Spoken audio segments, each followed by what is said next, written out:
So, here it is, the Diocese of Chichester. From just beyond Chichester in the west, over to Rye in the east, and stretching from the coast in the south, up to Gatwick Airport in the north. We are more than 350 parishes, serving over 1.7 million people, more than 150 church schools, and numerous chaplaincies and community partnerships, all joining together in our shared vision to know, love, and follow Jesus. Each week, over 34,000 of us worship in our local church. And it's great to be a part of this. Some of these people are clergy, with around 250 being paid for centrally. It's by having these people work alongside others, both paid and unpaid roles, that we can make a difference right across our diocese and beyond. Doing all this costs some serious money, millions of pounds a year, and that's just a small percentage of all that goes on. So where does this money come from? You might think that we get money from the government or the national church.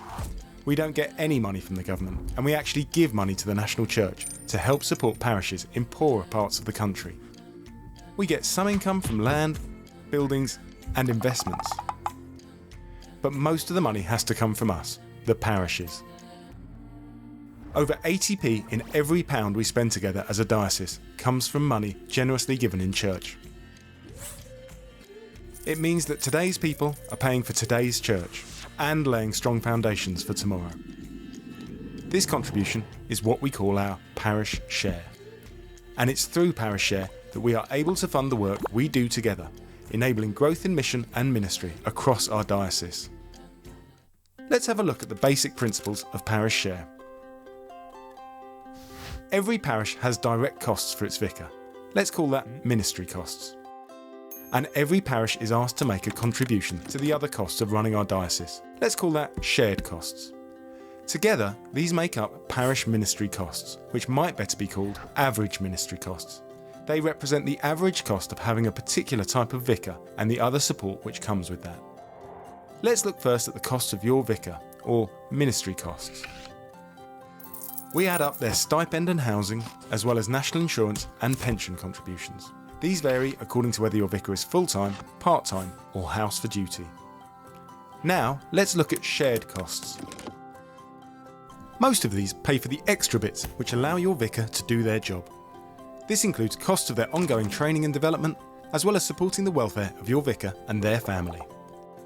Then they pay for the training of your next vicar, who you haven't met yet, but I'm sure is very nice.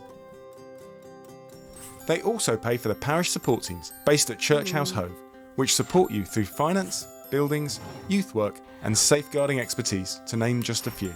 Keeps them quite busy.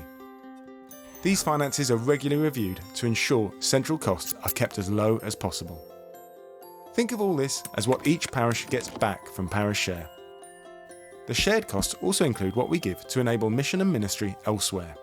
This supports our schools, chaplaincies, synod, the national church, and our wider safeguarding work.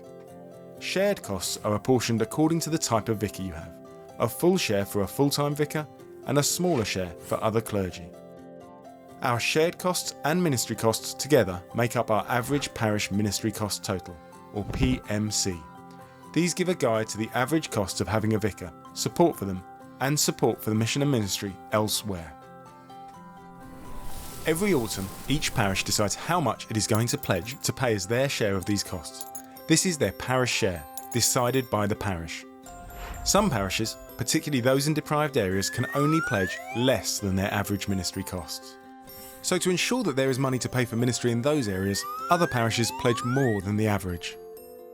This is one of the real strengths of our parish share system, that together we can make sure there is a Christian presence in every community, not just those who can afford it. We know how hard you work to raise funds for your parish and appreciate deciding how much to give to parish share is a difficult decision.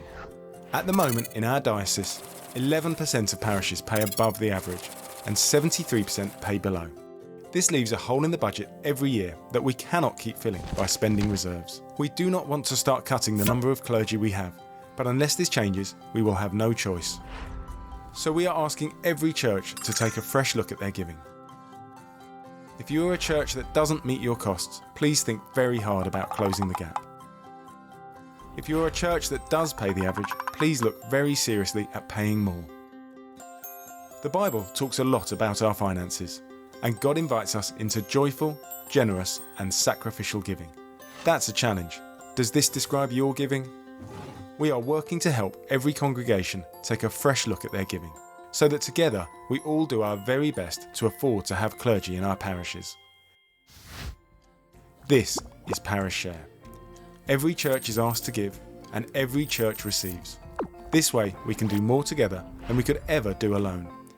All this is so that together we can know, love, and follow Jesus across our diocese. To find out more about your parish share and who to contact if you want to discuss this, please visit chichester.anglican.org/parish-share.